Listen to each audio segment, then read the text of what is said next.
Hello, आवाज़ आ रही है मेरी? जी हेलो। आ रही है।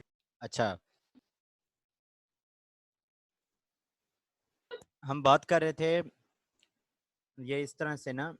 एक मैंने कहा था कि इसके अंदर अगर हम फॉर लूप लगा दें, डॉक्यूमेंट डॉट राइट, ये आपको समझ आ गई थी डॉक्यूमेंट डॉट राइट क्या करता है? अगर इसको मैं फॉर लूप के अंदर इसको लिख देता हूँ तो फिर क्या होगा, मैं आपको ये बता रहा था। तो और इसको चेक करते हैं, यानी ये देखो मैंने ये किया नम इक्वल टू 1 और 5 तक। बल्कि इसको हमने लगा के चेक कर लिया था ना, वो 5 दफ़ा आता है पेज पे। अच्छा, ये क्लियर हो गया था फिर आपको?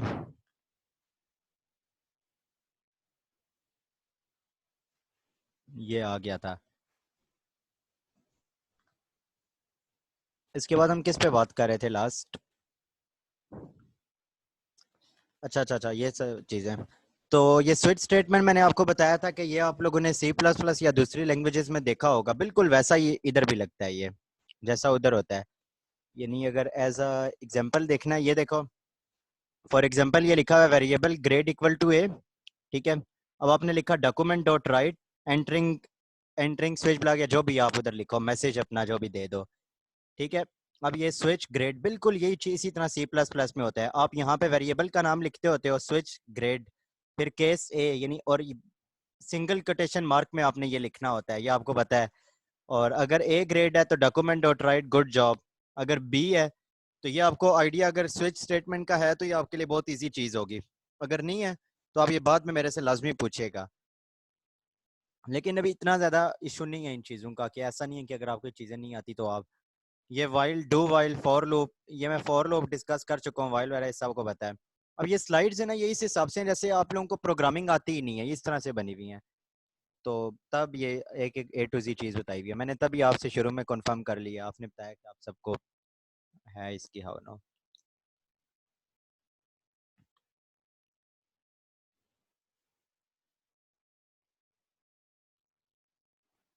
अच्छा, अब आ जाते हैं 1 मिनट के लिए फंक्शन के बारे में। मैं थोड़ा सा इसमें आपके पेज पे लगा के दिखाता हूँ फंक्शन।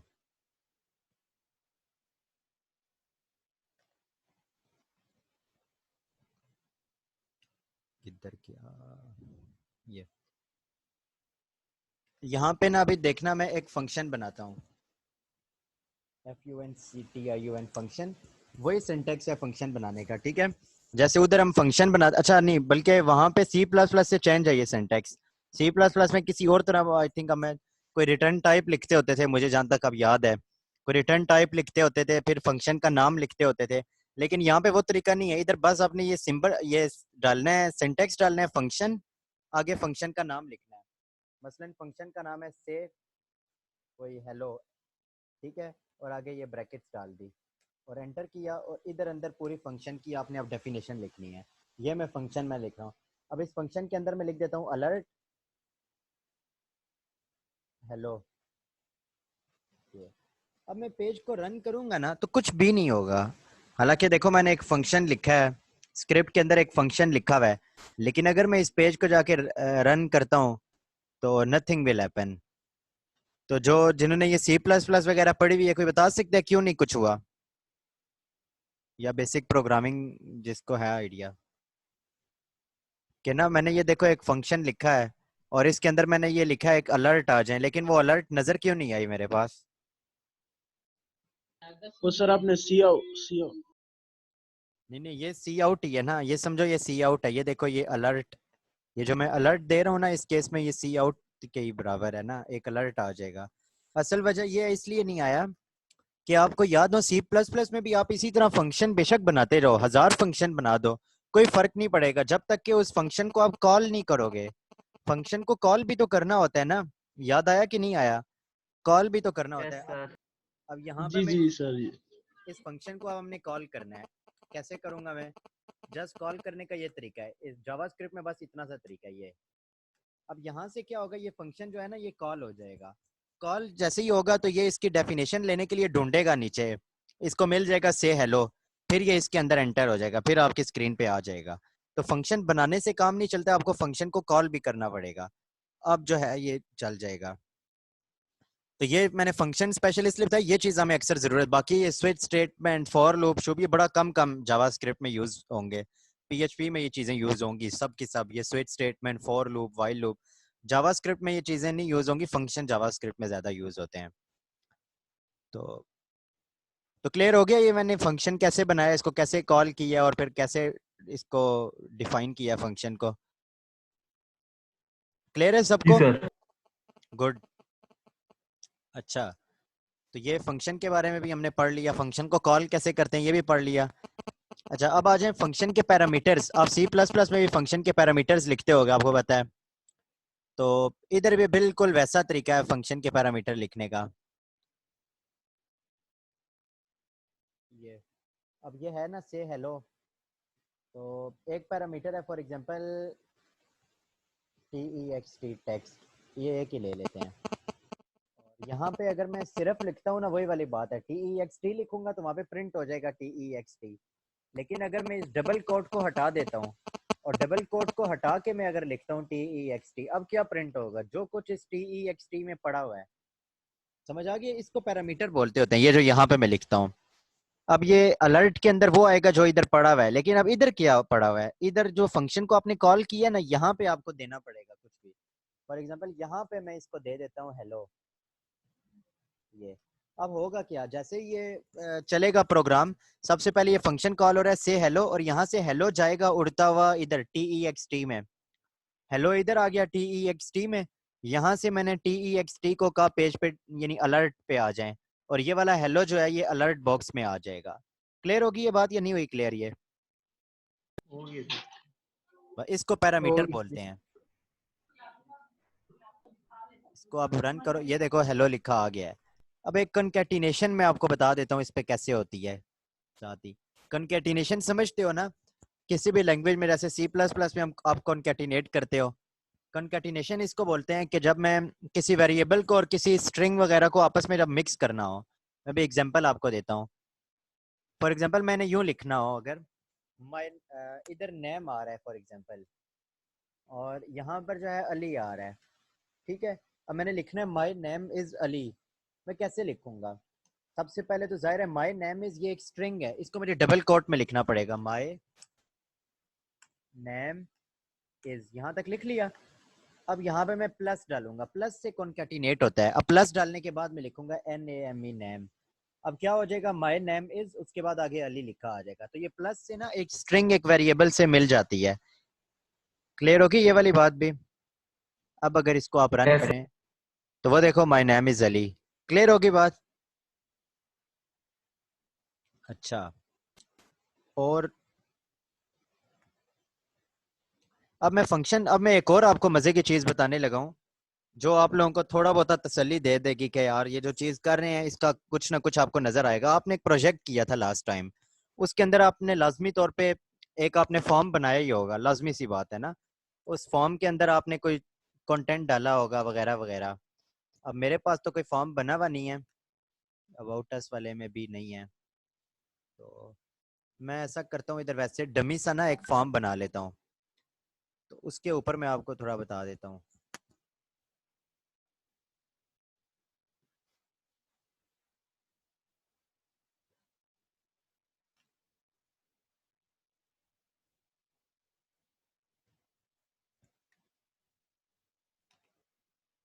ये अबाउट अस वाला पेज मैंने खोल लिया। इसके अंदर ना वैसे एक रफ सा ना, बिल्कुल रफ सा एक फॉर्म बनाऊंगा। बाकी फॉर्म को स्टाइल वगैरह आपको अब पता है कैसे करते हैं फॉर्म।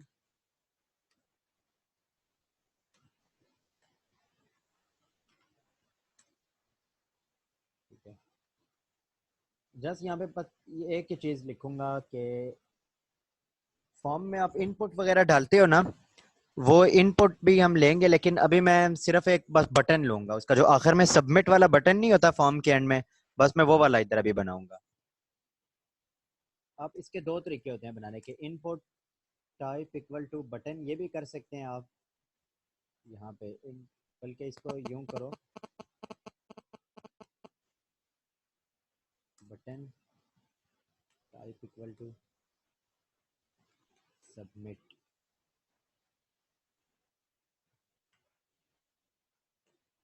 ठीक है, ये बस इस अबाउट अस वाले पेज पे एक फॉर्म है, फॉर्म के अंदर सिर्फ और सिर्फ एक बटन बना हुआ आएगा और कुछ भी नहीं होगा। ये देखो एक बस बटन बना हुआ आ रहा है। अब इस बटन से क्या होता है, पेज बस रिफ्रेश हो जाता है, लेकिन नथिंग हैपन। मसलन ऊपर अगर पूरा फॉर्म भी हो, टेक्स्ट फील्ड्स हो, तो तब भी कुछ भी नहीं होता अगर इस बटन, बल्कि ये फॉर्म यार नैव बार में बना हुआ था, चलो मैंने अब नया ही बना दिया। ये देखो सर्च बॉक्स है, मैं कुछ लिखता हूँ, मुझे सर्च करना है, क्लिक किया, कुछ भी नहीं। तो अब ये क्या मैं करूँ इसका, तो अब हम ये करेंगे कि जब मैं इसको क्लिक करूँ तो कुछ हो, कुछ मुझे पता चले कि यार इस पे क्लिक हुआ है, और कुछ ना कुछ अभी हो जाए, बाद में तो इससे बहुत कुछ हो जाएगा, लेकिन अभी फिलहाल हम इतना करते हैं यार कुछ तो हमें नजर आए ना। तो वो चीज हम कैसे करेंगे ना, उसके लिए ये देखो, एक इसके साथ ऑन क्लिक का एक फंक्शन होता है, ठीक है, ऑन क्लिक। ये भी मैं आपको,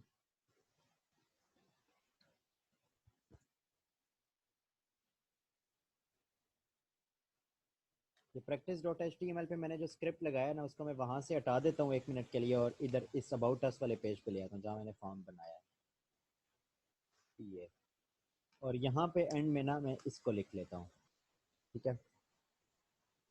इसके अंदर हम क्या लिखते हैं, ये यहाँ पे एक आप एक इसका वो दे सकते हो, आप इसे क्या कहते हैं, एक एट्रीब्यूट ऑन क्लिक, यानी इसके क्लिक होने पर क्या होगा, ऑन क्लिक इक्वल टू, मैं अब इस फंक्शन का इधर नाम लिख देता हूँ,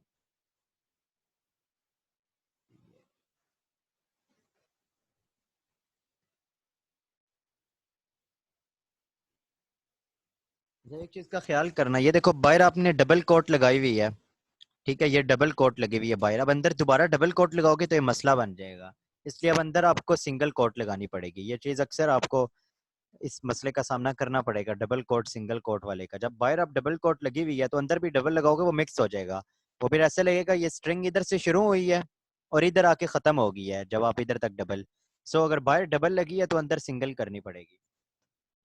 इधर हेलो लिखो और इधर से ये काट दो, तो सो अब ये समझ आया ये होगा क्या, यानी मैंने ना इस फंक्शन को पहले हम इस जगह से कॉल कर रहे थे, वहां से मैंने काट दिया, अब ये फंक्शन किधर से कॉल होगा, ऑन क्लिक, यानी जब मैं उस बटन पे क्लिक करूंगा ना, तो वो से हेलो वाला फंक्शन जो है ये कॉल हो जाएगा। क्लियर होगी बात, और हेलो उसी तरह चला जाएगा जब मैं इस बटन पे क्लिक करूंगा। अभी कुछ भी नहीं है, अभी देखना, मैं सबमिट पे क्लिक किया, वो देखो ऊपर आ गया। समझ लगी आपको ये बात, कुछ ना कुछ समझ आई, तो मैंने उस पर क्लिक किया, ये फंक्शन कॉल हो गया। हेलो, समझ आ रही है सबको? जी जी सर, आ रही है बस। गुड। अच्छा, अब इसमें तो ये एक चीज थी, इसके अलावा भी इसमें और चीजें भी हम यूं करते हैं कि यार चलो आगे, आप अभी जे क्यूरी वगैरह पढ़ोगे तो उस, अब यही काम ना आगे जे क्यूरी जब आप पढ़ोगे ना, तो उसमें भी हम यही काम कर रहे होंगे। उसमें बस जे क्यूरी ये करती है, इस वाले इन इसके कामों को थोड़ा आसान कर देती है, जावास्क्रिप्ट के काम। जे क्यूरी कोई लैंग्वेज नहीं है, लाइब्रेरी है एक, याद रखना। अच्छा, फंक्शन की ना रिटर्न स्टेटमेंट भी होती है, जैसे रिटर्न स्टेटमेंट क्या करती है ये आप प्रोग्रामिंग वाले बेहतर जानते हैं, ठीक है। मैं अभी आगे चलता हूँ, लेकिन अभी मैं अगर जरूरत पड़ी मैं आपको ये बता दूंगा सिंपल। अब ये चीजें कोई इतनी वो मुश्किल वगैरह नहीं है, मैं असल में आना चाह रहा हूँ ये इवेंट्स पे, मैं इसकी तलाश कर रहा था, इवेंट्स। इवेंट का क्या मतलब होता है, असल हम लोग जो जो कर रहे हैं ना पूरी जावास्क्रिप्ट, हम कर रहे हैं इवेंट के लिए, इवेंट्स। इवेंट का मतलब होता है ऑन क्लिक, क्लिक करना ये एक इवेंट है, हमें ये चाहिए जावास्क्रिप्ट इसलिए कि मैं कोई क्लिक करूं तो कुछ काम हो, मैंने कीबोर्ड का कोई बटन प्रेस किया तो कुछ काम हो, वगैरह वगैरह। इवेंट यही हमारी इंपॉर्टेंट तरीन चीज है जिसके लिए हम जावास्क्रिप्ट पढ़ रहे हैं, बाकी सब जो पढ़ी है वो इसकी बेस बनाने के लिए, ठीक है। तो इवेंट से मुराद ये होती है मैंने कहीं क्लिक किया ये वो, तो एक इवेंट आप पढ़ चुके हैं ऑन क्लिक, अभी जो थोड़ी देर पहले मैंने आपको बताया था ये ऑन क्लिक, याद है ना, अभी हमने ऑन क्लिक इक्वल टू आगे फंक्शन लिख दिया था, तो ये एक इवेंट होता है ऑन क्लिक, ठीक है। अब ये एक और इवेंट है ऑन सबमिट, ये चलो मैं बाद में, अभी नहीं, अभी ज्यादा हो जाएगा अगर अभी ये बताया, थोड़ा सा वो है ये। ऑन माउस सवर, on mouse out, on mouse सवर ये होता है मैं किसी चीज के ऊपर माउस लेके जाऊंगा ना तो वहां पे कोई फंक्शन चल जाएगा, इसको कहते हैं ऑन माउस सवर, लेकिन मैं अभी कुछ और तलाश कर रहा हूँ। ये कीबोर्ड्स के इवेंट है, ऑन की आप की प्रेस। अच्छा, ये चीज मैं तलाश कर रहा था, मुझे मिल गई। जे क्यूरी के जरिए ये वाला काम बहुत आसान हो जाएगा, लेकिन अभी हम इसको जावास्क्रिप्ट के जरिए भी करते हैं थोड़ा सा, ताकि आपको आइडिया हो जाए कि ये जो कुछ भी हम कर रहे हैं इसका क्या पर्पस है और ये हम किधर इसको काम में लाएंगे और ये सब क्या है। ठीक है, तो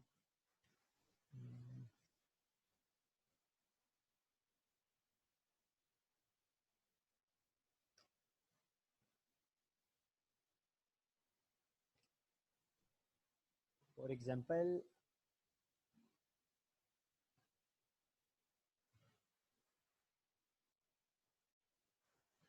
यहाँ पे कोई डिव मैंने बनाई हुई है,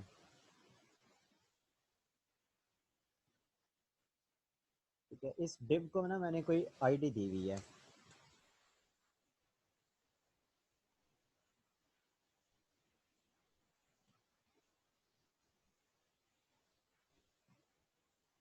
इसको मैंने कोई आईडी दी हुई है। या डिव नहीं करते इसको, हम यूं कर देते हैं इनपुट टाइप टेक्स्ट, वही वाली चीज़ इनपुट। अब असल में ये वाले सारे काम ना आगे जे क्यूरी से इजी हो जाते हैं, तो मेरे ध्यान में उसका कोड आ जाता है, वो मिक्स हो जाता है। टाइप टेक्स्ट कर देते हैं,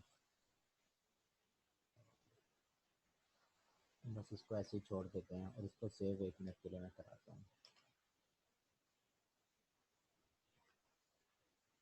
तो अभी आपका जो ये फॉर्म है इसके अंदर एक ये है और एक ये। अच्छा, अब मैं ये चाहता हूँ, आपको पता है आप इसके अंदर कुछ लिखते हो फिर मैं सबमिट कराऊँ, तो मैं अभी देखो क्या लिखा रहा है, माय नेम इज़ हेलो। मैं चाहता हूँ जो मैंने इधर लिखा है ना अली, वो अली वहाँ पे ऊपर लिखा हुआ आ जाए, यानी मैं उस अली को यूज़ कर सकूँ। या फॉर एग्जांपल आप अगर कल को कोई कैलकुलेटर बनाते हो तो उसमें भी तो यही काम होता है ना, कि जो कुछ मैं टेक्स्ट फील्ड में लिख रहा हूँ उसको आगे आप उसको कोई प्लस माइनस उससे करते हो। तो वो चीज़ कैसे करूंगा मैं, इसका डाटा कैसे ले सकता हूँ, गेट कैसे करूँ इसका डाटा, ये चीज़ अभी हम करने लगे हैं। अब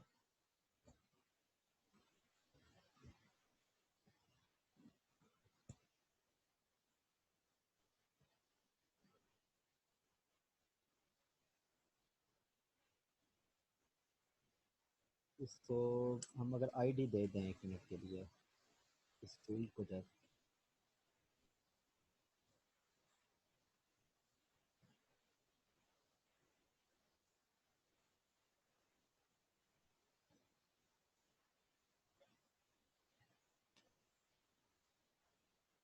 अच्छा, अब अगर मैंने किसी भी पेज की आईडी को एक्सेस करना है उसका क्या तरीका होता है जावास्क्रिप्ट में, ये चीज़ गेट एलिमेंट बाय आईडी। ठीक है, इसके अंदर ये कैपिटल स्मॉल का आपने बड़ा फर्क रखना है, पहला वर्ड हमेशा स्मॉल होगा, ये याद रखना। ठीक है, ये कन्वेंशन है इन लोगों की और इसको ऐसे ही फॉलो करना है। पहला स्मॉल होगा, अगर मल्टीपल वर्ड्स हैं तो जो दूसरा और तीसरा चौथा जो भी वर्ड्स होंगे उनके पहले पहले वर्ड्स बस कैपिटल होंगे, लेकिन जो सबसे पहला वाला होगा जो भी वर्ड वो स्मॉल होगा। ये ताकि फर्क वाजे हो जाए, ये नया न्यू वर्ड शुरू हो गया, गेट एलिमेंट फिर बाय फिर आईडी। ठीक है, इसको हम लोग, एक होता है कैमल केस, लेकिन ये कैमल केस, हाँ यही है कैमल केस, जिसमें पहला वर्ड स्मॉल होता है फिर कैपिटल, यानी ऊंट की कोहान की तरह, ऊंट शुरू में थोड़ा सा नीचे होता है फिर ऊंचा होता है, तो इसको हम कैमल केस बोलते हैं, यानी पहला वर्ड स्मॉल फिर आगे वालों का कैपिटल, इसको कैमल केस। तो गेट एलिमेंट बाय आईडी को हमने कैसे एक्सेस करना और इसको हम यूज कैसे कर सकते हैं, आप इधर लिखेंगे क्या, डॉक्यूमेंट। अभी देखो एक हमने लगाया था ना डॉक्यूमेंट डॉट राइट, अगर आपको याद हो। अब मैं डॉक्यूमेंट के ऊपर एक और मेथड लगाऊंगा, document dot gate element by ID. हाँ ये चीज, 1 मिनट, ये आगे उसने और लगाया हुआ है, तो हमने, जब मेरा चार्जर कहीं ढूंढो, इस पे चार्जिंग पे लगा दो, लगा दो। डॉक्यूमेंट डॉट गेट एलिमेंट और बी कैपिटल वाई और आई कैपिटल डी। ठीक है, गेट एलिमेंट बाय आईडी। अब क्या हो जाएगा कि इसको मैंने, अब इसकी आईडी क्या है, टी एक्स टी, वो मैं इधर 1 मिनट के लिए दे देता हूँ, गेट एलिमेंट बाय आईडी। इसको कट, इसके अंदर एज अ स्ट्रिंग पास करना है, ये मैं कंफर्म कर लेता हूँ एज अ स्ट्रिंग। अब ये जो कुछ भी गेट होगा उसको मैं किसी वेरिएबल में सेव करा देता हूँ, डाटा। ठीक है, 1 मिनट कंफर्म कर लेता हूँ मैंने सही तरह से इसे गेट किया भी है कि, हाँ एज अ स्ट्रिंग ही पास करते हैं।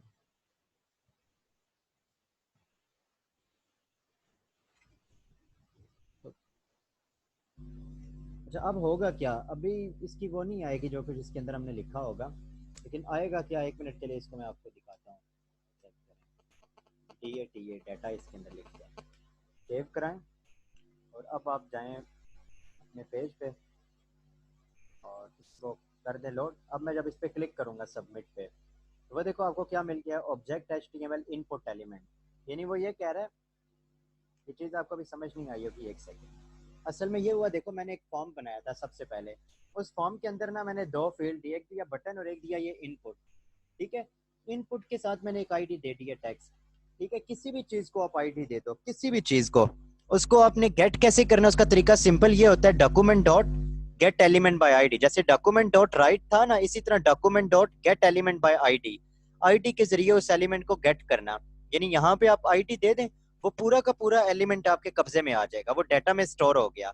अब ये एलिमेंट कौन सा है, ये एक इनपुट टाइप है ना, इनपुट टाइप। तो वहां पे उसने जो आपको रिजल्ट दिया ना, उसमें रिजल्ट में उसने यही लिखा है कि ये एक इनपुट टाइप है। ये देखो ऑब्जेक्ट इनपुट, इनपुट एलिमेंट, यानी एक इनपुट एलिमेंट है। इस तरह किसी और चीज के बटन के ऊपर लिखोगे, यहाँ लिखा है ऑब्जेक्ट बटन एलिमेंट, लेकिन मुझे तो इसकी वैल्यू चाहिए थी, तो वो इसकी वैल्यू लेने का जे क्यूरी में तो तरीका ये होता है, आगे डॉट वैल्यू लगा देते हैं। यानी ये हो गया ना, देखो मैंने एक एलिमेंट गेट कर लिया डाटा में। अब मैं लिखता हूँ data dot value, dot value लिखूंगा, जो कुछ उसके अंदर पड़ा होगा वो आ जाएगा। अब ये मुझे कंफर्म नहीं है, जे क्यूरी में ऐसे होता था, शायद इसमें भी ऐसे होता है, नहीं तो मैं इसको कंफर्म कर लूंगा। यहाँ पे आके एक और वेरिएबल बना लीजिए, उसमें लिख दो नम। तो अब जो कुछ उसके अंदर पड़ा हुआ है ना, वो डाटा के अंदर जो कुछ पड़ा हुआ है वो आपका नम में चला जाएगा, और इधर नम लिख दो।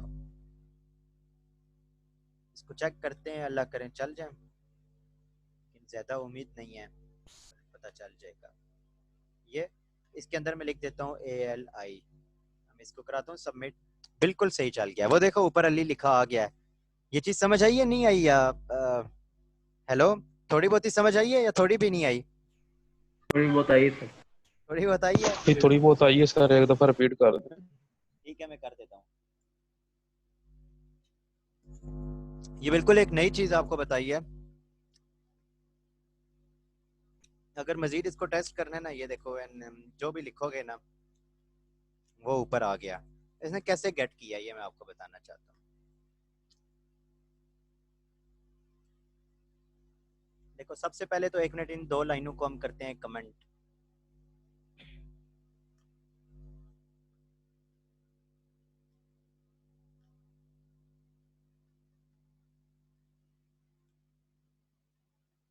आप अपने पेज के ऊपर ना कोई भी चीज बनाओ, उसको आईडी दे दो। फॉर एग्जांपल एक डिव दी, उसको आईडी दे दी, आईडी भी मैंने फॉर एग्जांपल यही रख दी डिव। ठीक है, इसमें कुछ भी नहीं किया, बस इधर एक पहचान के लिए रख देता हूँ 60 डिव, वो भी जरूरत नहीं है। ठीक है, अब मैं ये करता हूँ कि यहाँ मैंने लिखा था ना,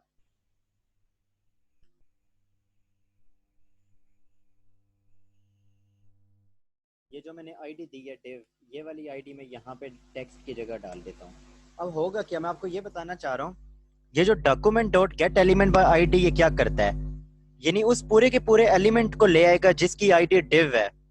ठीक है, जिसकी आईडी डिव है उसको पकड़ के ले आएगा और उसे डाटा में जाके सेव कर देगा। अगर आप सिर्फ और सिर्फ इस डाटा को आप अलर्ट कराते हो ना, तो आपके पास अलर्ट बॉक्स में क्या आ जाएगा, वो कहेगा कि एक आपने डिव ली हुई है, या इस तरह का कुछ आ जाएगा, कोई बॉक्स कहेगा या डिव कहेगा। समझ आइए यहाँ तक, ये जो बस दो लाइनें मैंने की हैं ये वाली यस सर। आ गई ना। तो अभी आप देखना है क्या करता है, जब मैं इसको डिव को मैंने लिया है, अब वो वाला ये वो डिव लिखा आ गया। वैसे ये डिव लिखा कौन सा है, वो जो ऊपर मैंने लिखा था, ये ये वाला डिव लिखा आ गया है। अब वो फंक्शन चलेगा कैसे, यहाँ पे मैंने ना ये देखो ये एक फंक्शन बनाया हुआ है। अभी आपको मैंने थोड़ी देर पहले बताया था, फंक्शन को जब तक कॉल ना करो वो नहीं चलता है। तो इस फंक्शन को मैं कॉल किधर से कर रहा हूँ, यहाँ से कर रहा हूँ, ऑन क्लिक से। ये क्लियर है बात, ऑन क्लिक से इसको मैं कॉल कर रहा हूँ। तो अब मैं जब क्लिक करूंगा तभी वो कॉल होगा, इसलिए मुझे चेक करने के लिए भी क्लिक करना पड़ेगा। ठीक है, अब मैं इसको क्लिक करता हूँ ताकि मैं उस फंक्शन को कॉल करूँ। देखो क्या लिखा हुआ है, ऑब्जेक्ट HTML div एलिमेंट, यानी मैंने वो div गेट की है और मैंने वही अलर्ट में डिस्प्ले करा दी है। तो यहाँ तक समझ आ गई कि किसी भी आईडी के तौर पे कोई भी एलिमेंट पेज का कैसे हम ले सकते हैं, कोई भी चीज कैसे गेट कर सकते हैं। क्लियर होगी बात? जी अब मसलन मैंने इसको अगर गेट करना हो, इस इनपुट फील्ड को, इस पूरी की पूरी फील्ड को अगर मैंने गेट करना है, तो मैं बस उसकी आईडी चेंज कर दूंगा और यहाँ पर मैं ये वाली आईडी दे दूंगा ये। अब कौन सी चीज गेट हो जाएगी, वो कहेगा ऑब्जेक्ट एलिमेंट टेक्स्ट फील्ड, इस तरह का कोई नाम रख देगा, ऑब्जेक्ट एलिमेंट टेक्स्ट फील्ड। इन इस पूरी की पूरी टेक्स्ट फील्ड को वो गेट कर लेगा।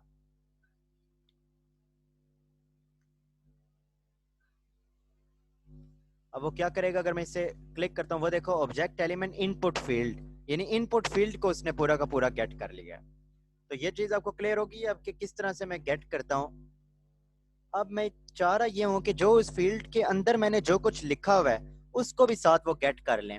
उसके लिए याद रखो ये चीज लगती है, यानी अब इसके अंदर ये देखो, इस डाटा के अंदर वो पूरी की पूरी फील्ड आ गई है ना, इनपुट टाइप पूरा का पूरा इनपुट आ गया है।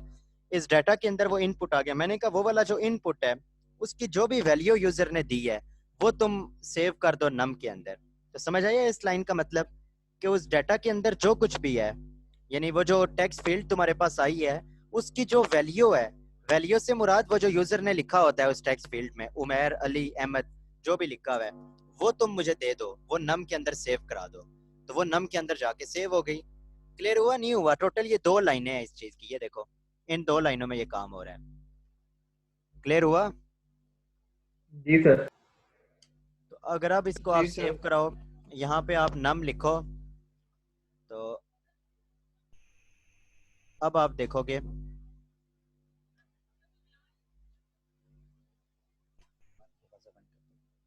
अब आप इसको अगर देखो, मैं इसको इसी तरह अगर सबमिट करता हूँ तो वो एम्प्टी शो हो रहा है क्योंकि मैंने इसके अंदर कुछ लिखा ही नहीं है टेक्स्ट फील्ड के अंदर।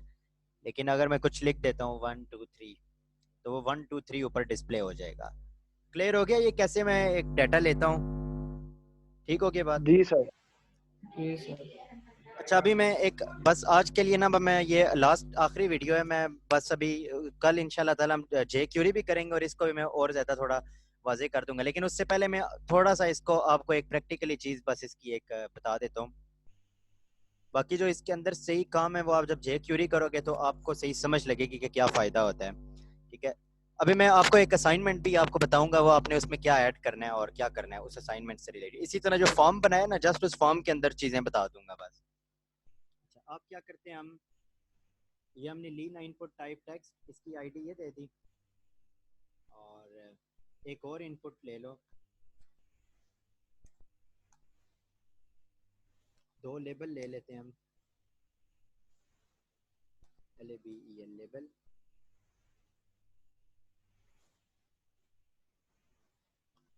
एक कैलकुलेटर से नहीं होता वो हम बना लेते हैं, एंटर फर्स्ट नंबर। ठीक है, यहाँ पे फर्स्ट नंबर ऐड करो और इसी का हम आगे ये लिखते हैं, इससे आगे ब्रेक डाल देते हैं।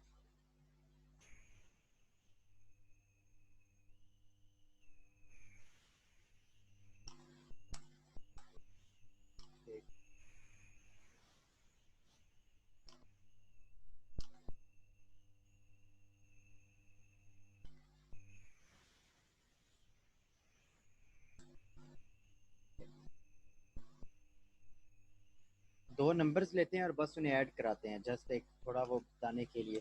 अब एक तो बड़ा इजी है, मैं अलर्ट बॉक्स के जरिए अगर उन्हें सिर्फ ऐड करा दूं, एक की आईडी मैं दे देता हूँ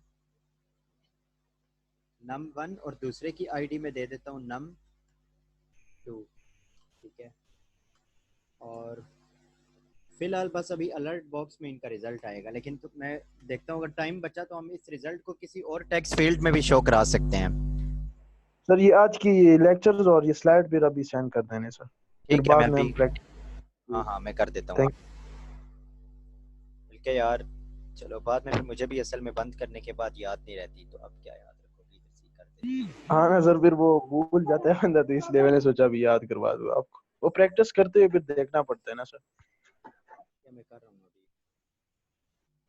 आपको पहले वो सेंड कर देता हूँ, तो बाद में हम ये काम।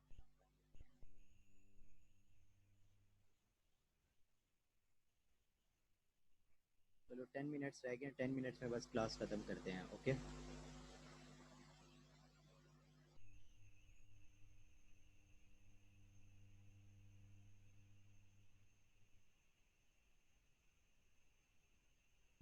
मैंने आपको लेक्चर शेयर कर दिया है ग्रुप में,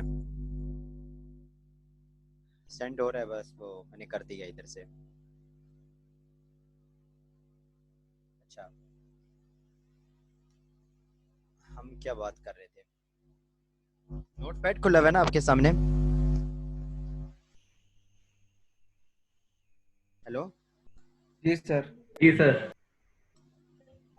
इस फंक्शन का नाम लिखते हैं कैलकुलेट, ठीक है। और जब ये क्लिक हो ना ये वाला बटन, तो ये कैलकुलेट का फंक्शन कॉल हो जाए।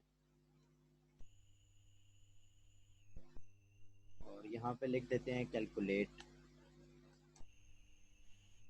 ठीक है।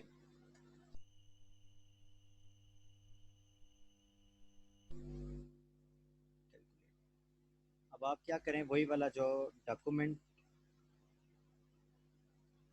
मैंने जान के काटा है ताकि आपके सामने मैं खुद दोबारा लिखूं। गेट, देखो मैंने स्मॉल में लिखा, अब एलिमेंट ई कैपिटल लिखूंगा, फिर बी कैपिटल लिखूंगा, फिर आई कैपिटल लिखूंगा। इन इसके बाद जितने वर्ड लगते जाएंगे ना, पहला पहला word capital. Gate element by ID, यहाँ पे मैं उसकी आईडी लिख लेता हूँ, पहले वाले एलिमेंट की क्या आईडी है, num1। अब दो तरीके हैं, या तो मैं इसको डायरेक्ट से इसको मैं सेव करा देता हूँ, अगर फॉर एग्जांपल ना किसी वेरिएबल में, तो आपको याद होगी कि इस वेरिएबल में क्या सेव होगा, क्या जो कुछ टेक्स्ट फील्ड में लिखा हुआ है इस वेरिएबल में क्या वो सेव हो जाएगा, जो कुछ मैंने टेक्स्ट फील्ड में लिखा है? नहीं, इसके अंदर वो पूरा का पूरा एलिमेंट सेव हो जाएगा। लेकिन अगर मैं चाहता हूँ कि जो कुछ टेक्स्ट फील्ड में लिखा है वो, तो हम पहले तो ये कर रहे थे num1, फिर अगली लाइन में जाके लिख रहे थे। तो आप ये डायरेक्ट भी इधर ही डॉट लगाएं, समझ आई, इधर ही डॉट लगाएं और आगे लिखते हैं VALUE वैल्यू। इस वैल्यू के आगे ब्रैकेट नहीं डालने, क्योंकि वैल्यू कोई फंक्शन नहीं है, ये एक आप यूं कह लें एक एट्रीब्यूट है उसका, एक जो हिडन होता है, यानी जो कुछ मैं लिखता हूँ ना वो वैल्यू में आ जाता है। क्लियर होगी बात? मैं डॉट वैल्यू लिखूंगा, ये डायरेक्ट num1 में उसकी वैल्यू अब सेव हो जाएगी। देखो ना, यहाँ तक तो आपको पता है ना, यहाँ तक जब मैं लिखता था तो वो वाला एलिमेंट पूरा सेव हो जाता था। अब आगे उसी के आगे डॉट लगा दिया मैंने, एक अवॉइड किया कि मैं नीचे लाइन में जाऊँ दोबारा लिखूँ num1 डॉट वैल्यू, वो किसी और में सेव कराऊँ। उससे बचने के लिए मैंने कहा कि इसी के आगे डॉट लगा के डॉट वैल्यू लिख दिया, इसकी वैल्यू जाके सेव हो जाएगी। सिमिलरली मैं ये करता हूँ, इधर num2 और यहाँ पे जो आईडी है। अच्छा, इन्हें मिक्स नहीं करना इस num1 को और इस num1 को, चलो मैं इसके नाम ही चेंज कर देता हूँ, ये ना आप लोग इसको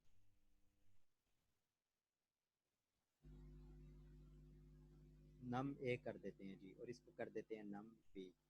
ये मैंने वेरिएबल्स लिए हैं, अच्छा डिक्लेयर भी तो करने हैं ना, तो इनके पीछे वार वार लगा दें। और ये जो ले रहा हूँ ये आईडी है इधर से, यानी जो कुछ इस टेक्स्ट फील्ड में यूजर डालेगा, जो इस फील्ड में डालेगा num1 वाली में, वो इधर आ जाएगी, और जो इधर डालेगा num2 वाली में, अब वो इधर आ जाएगा। क्लियर होगी बात? अब इनको मैंने सम शो करवाना था ना, तो वो कैसे होगा, num a और प्लस num b, ये अलर्ट हमने कर दिया।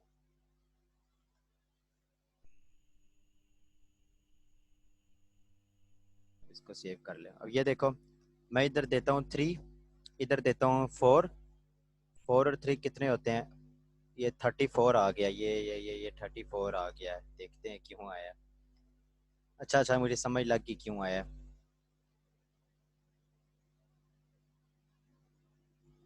ये ना इसने उनको ना कनकैटिनेट कर दिया आपस में, उसने ऐड नहीं किया, कनकैटिनेट कर दिया है, यानी समझ आई, 3 और 4 को आपस में कनकैटिनेट कर दिया। उससे बचने के लिए फिर इससे इतना भी हो सकता होगा, लेकिन हम ये करते हैं एक तीसरा वेरिएबल ले लेते हैं सम का, equal to num a plus num b। दोबारा से कनकैटिनेट करके सम में ना चले जाएं, नहीं जाएंगे। और इधर आप लिखें सम, अब इसको सेव करें। 10 3 कॉन्कैटिनेट करता जा रहा है यार।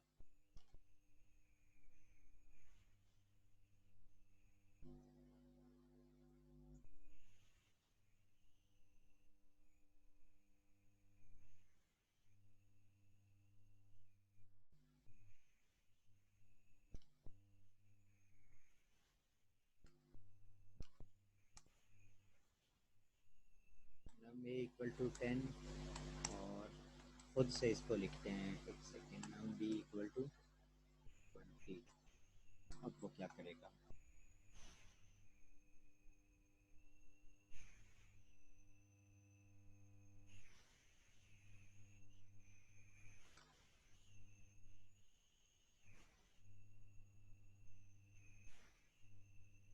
अच्छा, अभी वो क्या कर रहा है? अब असल में ये हम लोग इधर से नहीं दे रहे, मैंने वहाँ पे बाय डिफ़ॉल्ट लिखा हुआ है ना। अब वो सही कर रहा है, 20 + 10 30 होता है और वो 30 आंसर दे रहा है। 30 देता है ना वहाँ पे अब। हाँ, तो ये प्रॉब्लम आता है जब मैं, अच्छा अच्छा ठीक हो गया। ये प्रॉब्लम पता है क्यों आता है? जो मैं वहाँ से लेता हूँ उसको एज अ कंकैटिनेट करता है, क्योंकि जो मैं गेट एलिमेंट बाय आईडी लेता हूँ ना, तो इसको वो एज अ स्ट्रिंग लेता है, स्ट्रिंग। समझते हो ना स्ट्रिंग को? यानी एज अ स्ट्रिंग वहां से लेता है वो, इसको 10 एज अ नंबर नहीं लेता, वो ये वाला 10 लेता है, ये देखो, यानी ये वाला 10 ऐसे, ये वाला 10 लेता है वो, इसको ये वाला 10 नहीं लेता। इस 10 में और इस 10 में फर्क है, ये आपको पता है ना। ये 10 एज अ स्ट्रिंग है, जैसे मैं इसके अंदर कुछ लिख देता हूँ, और ये 10 नंबर है। अच्छा, इसका भी तरीका होता है, इसके आगे आप लगा सकते हो, मेरे ख्याल इसको यूं करते हैं, या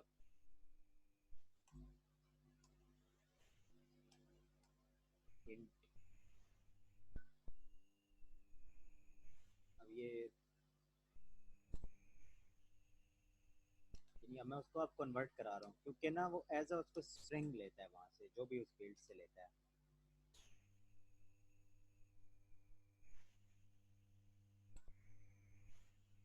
कंफर्म नहीं है, लेकिन ये चल जाता है। अभी ये इस तरह चलेगा या किसी और तरीके से चल जाएगा वो देखना पड़ेगा, लेकिन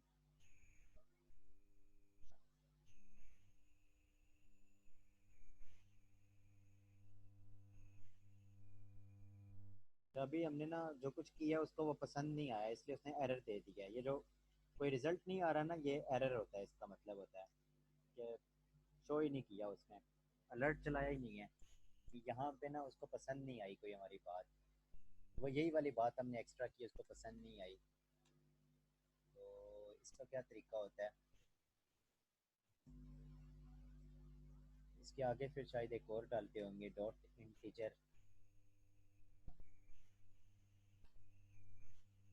चलो यार, ये मैं वैसे देख के आपको बता दूंगा।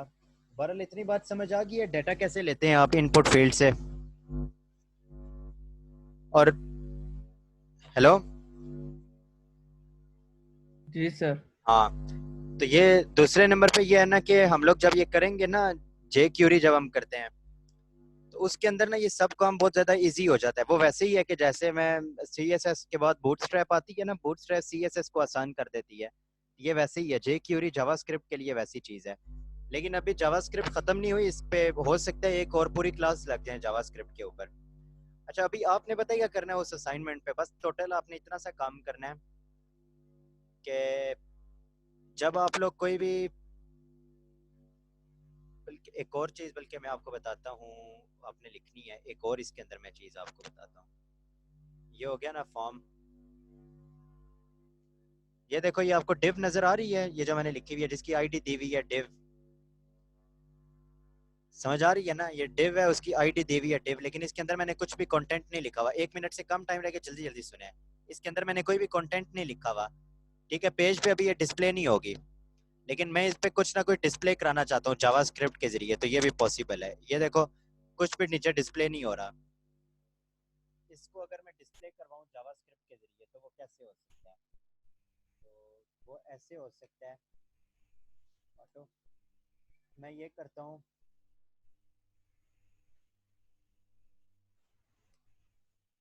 यार